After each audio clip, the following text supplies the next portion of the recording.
आपल्या सोडरे गावातील श्री नवलराज विजयसिंह काळे यांच्या घरी आलेलो आहे आणि आपण आज यांच्या इथे गोकृपा अमृत तयार करणार आहोत।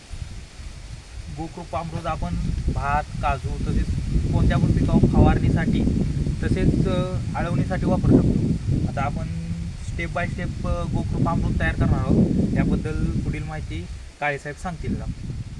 नमस्कार। या ठिकाणी कृषी सहाय्यक सन्माननीय अशोक पाटील साहेब आमच्या या ठिकाणी आलेले आहेत। आज आम्ही गोकृपा अमृत तयार करणार आहोत आणि त्यासाठी आम्ही या ठिकाणी साहित्य काय घेतलं ते आपल्याला या ठिकाणी सांगतो। सर्वात प्रथम आपण 200 लिटर पाणी एका ड्रममध्ये घेतलेलं आहे। आपल्याला हे गोकृपा अमृत आहे ते 200 लिटर करायचं आहे। त्याकरिता आपण दुसरीकडे बनवलेला गोकृपाचं विरजन 1 लिटर आपण या ठिकाणी आणलेलं आहे आणि त्यासाठी लागणारं हे देशी गाई म्हणजे आपले गावठी जी गाय आहे त्या गाईच्या दह्यापासून दुधापासून जे दही बनतं त्याच्यातून हे ताक बनवलेलं आहे ते 2 लिटर घेतलेलं आहे आणि काळा गूळ तो 2 किलो या ठिकाणी आपण घेतलेला आहे।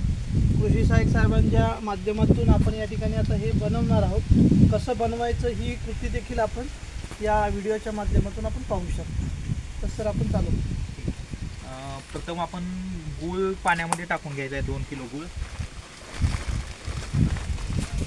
आपण आता हा काळा गूळ जो मार्केटमध्ये सहज उपलब्ध होतो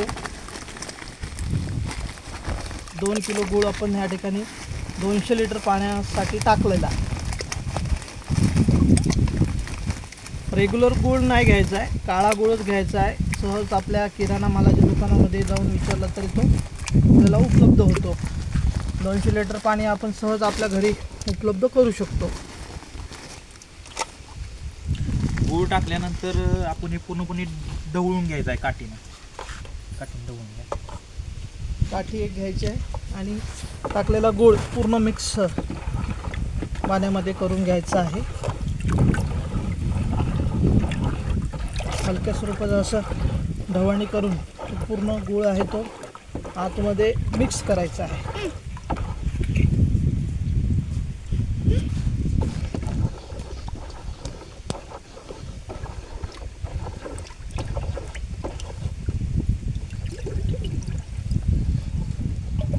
पूर्ण विरघळेपर्यंत तो विरघळेपर्यंत मिक्स करून घ्यायचा आहे।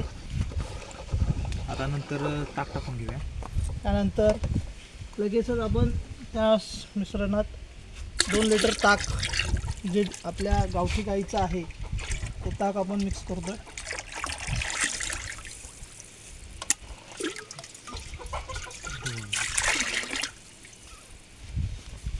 ते ताक देखील गुळासोबत व्यवस्थितरित्या मिक्स करून घ्यायचं आहे।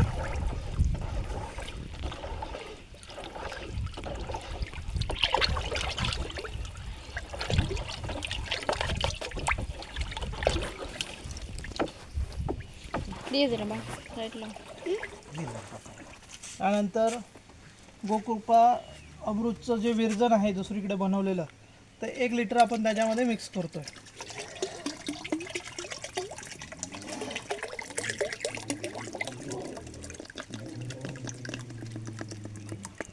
8 ते 9 दिवस प्रक्रिया करून जे तयार झालेलं असतं दुसरीकडे त्याचं आपण 1 लिटर विरजन आपण याच्यामध्ये टाकलं ते या ठिकाणी आपण ढवळून घ्यायचं।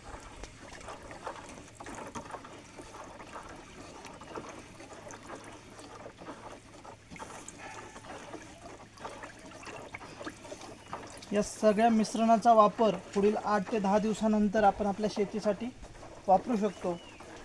अक्षय साहेब आपल्याला कशासाठी आणि किती प्रमाणात आपण शेतीसाठी वापरणार ते आपल्याला सांगते। तर आपण हे भातावर किंवा पिकावर कोणत्या पण आपण फवारणी पण करू शकतो। याची फवारणी करताना 15 ते 20 लिटरचा पंप घ्यायचा, त्यामध्ये 3 लिटर हे विरजण टाकायचं आणि त्यामध्ये व्यवस्थित मिक्स करून ते आपण फवारू शकतो किंवा आपण भातामध्ये सोडू पण शकतो। सोडताना एकरी 200 ते 500 लिटर आपल्याला हे सोडायचं आहे। आता समजा यातलं आपण सोडताना ह्यातलं संपलं तर काय करायचं, यातलं 1 लिटर विरजण घ्यायचं, परत नंतर हा या स्टेपनं नंतर आणि परत बनवून घ्यायचं। असं स्टेप बनवत राहायचं आणि आपल्याला बनवलं जसं वापरता येतं, 8 दिवसांनी वापरता येतं।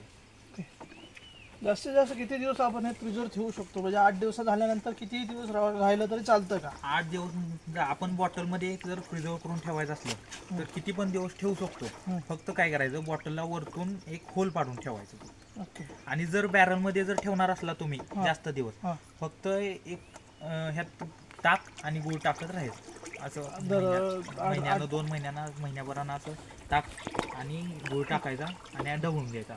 किंवा पाण्याच्या लिटर जो पाण्याचा प्रमाण आहे लिटर त्या. 100 लिटरला हां 1 किलो गुळ तसा असेल टाकून किंवा घ्यायचं. 1 लिटर ताक असेल, तशा हो. पद्धतीने टाकीमध्ये जे पाणी असेल त्या प्रमाणात ते टाकायचं. टाकायचं. ते आपण ताक आणि गूळ कशासाठी टाकतोय, हं. जे हे जीवाणू आहेत ह्यात आपल्याला जे बेनिफिशियल जीवाणू आहेत ह्या विरजनामध्ये गोकृपा अमृतच्या, त्यांना अन्न म्हणून आपण हे गूळ आणि ताक वापरतो. ते जिवंत राहण्यासाठी ते आपल्याला जिवंत राहण्यासाठी आपल्याला त्यांना खाद्य दिलंच पाहिजे. ओके. आता हे झालेलं आहे तयार आपलं. हं. त्याच्यावर कपडा झाकून घ्यायचा. कपडा दाखवून घेऊन वरती टोपण टाकलं तर झालं ना? तो पण नका टाक. टोपण नाही टाकायचं.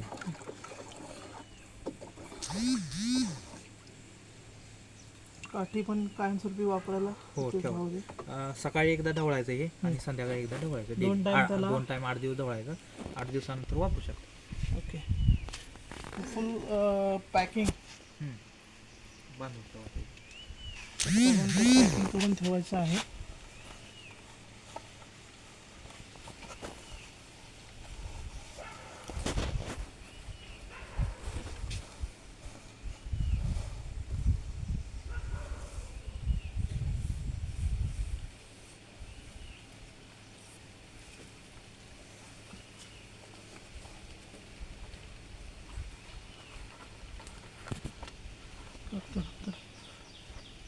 तर अशा प्रकारचं ते बंद प्रक्रियेमध्ये ठेवायचं आहे. 8 दिवसानंतर याचे आपण शेतीसाठी उपयोग करू शकतो.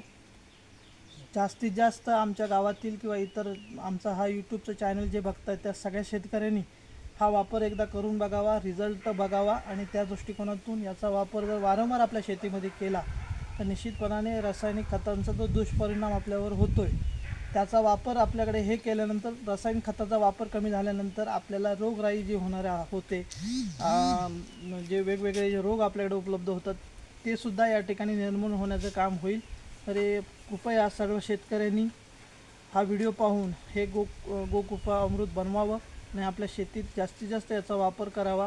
आमचा व्हिडिओ आवडल्यास लाईक करा, शेअर करा आणि यूट्यूब चॅनल असेच आपल्या ला व्हिडिओ पाहायचे असतील तर आमच्या चॅनलला सबस्क्राईब करा.